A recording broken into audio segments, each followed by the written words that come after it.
স্ক্রিনের মধ্যে দেখো আরেকটি সুন্দর অঙ্ক ফুটে উঠেছে। তো অঙ্কটিতে কি বলেছে যে একজন বিক্রেতা তার 5% লাভে একটি ঘড়ি বিক্রি করেন। হ্যাঁ, 5% লাভে একটি ঘড়ি বিক্রি করেন।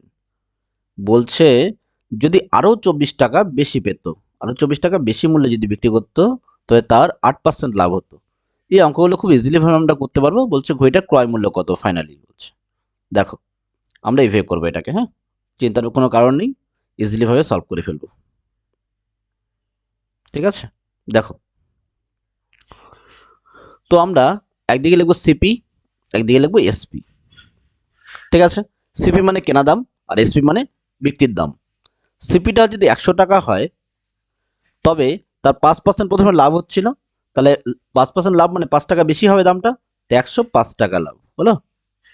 105 টাকাতে বিক্রি করলাম আমরা, তবে 5% লাভ হলো। এবার বলছে 24 টাকারও বেশি মূল্যে বিক্রি করলে ঘড়িটা 8% লাভ হতো। তা আগে প্রথমে 8% লাভটা লিখে নিব। 8% লাভ মানে কত? 108 এখানে হলো। তাহলে এখানে আমাদের হিসাবে কত হচ্ছে? এখানে দেখো 3 টাকা হচ্ছে বেশি। তো আমাদের 3 টাকা মানেই তাদের কত? 24 টাকা। তাদের 24 টাকা হলো। আমাদের 3 টাকা মানে তাদের 24 টাকা। তাহলে আমাদের 1 টাকা মানে কত? তাদের 8 টাকা হবে। কীভাবে বের করলাম? এই 24কে আমরা এই 24কে ওনাদের 24কে আমাদের 3 টাকা দিয়ে ভাগ করে দিলাম, তাতে হয়ে গেল 8 টাকা হয়ে গেল। এবার আমাদের 1 মানে যদি তাদের 8 হয়, তাই আমাদের যেখানে 100 ছিল তাহলে তাদের কত হবে? 100 গুণ করলে হবে 8-এর সাথে 100, তাহলে কত হয়ে গেল টোটাল? 800।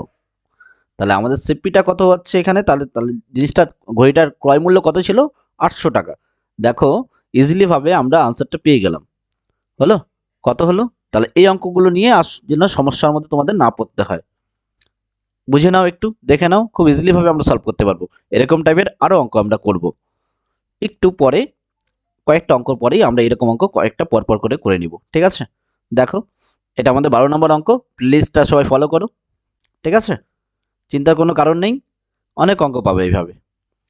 এখানে কি বলেছিল? একজন বিক্রেতা 5% লাভে একটি ঘড়ি বিক্রি করেন, তার জন্য 100 টাকা প্রথমে ধরে নিলাম। 100 টাকা ধরে নিলাম, তারপরে কত হচ্ছে সেটা 105 টাকায় বিক্রি করলাম এখানে। ঠিক আছে, পরে বলছে 24 টাকা বেশি মূল্যে ঘড়িটি বিক্রি করলে বিক্রির দামটা আগেই প্লাস করবো না, এখানে 8% লাভে অ্যাকচুয়ালি কত টাকা বিক্রি করতে হবে সেটা দেখে নিই আমরা। তো 108 টাকা করে দিলাম, এখানে 8 টাকা বাড়িয়ে দিলাম। দেখলাম 5 টাকা থেকে 8 টাকা 3 টাকা বেশি আমাদের হিসাবে হয়, আর তাদের হিসাবে সেখানে 24 টাকা বেশি হয়। তো 3 টাকা মানে যদি 24 টাকা হয়, তাহলে আমাদের মানে 1 টাকা মানে 8 টাকা। কি করলাম? 24কে 3 দিয়ে ভাগ করে দিলাম, 8 টাকা পেয়ে গেলাম। তো আমরা যেখানে 100 টাকা ধরেছিলাম তার মানে কত? সেটা 800 টাকা হবে, 8 গুণ বেশি হবে। এর জন্য আনসারটা অপশন এ হচ্ছে। ঠিক আছে, থ্যাংক ইউ। পরে অঙ্কে ফলো করো।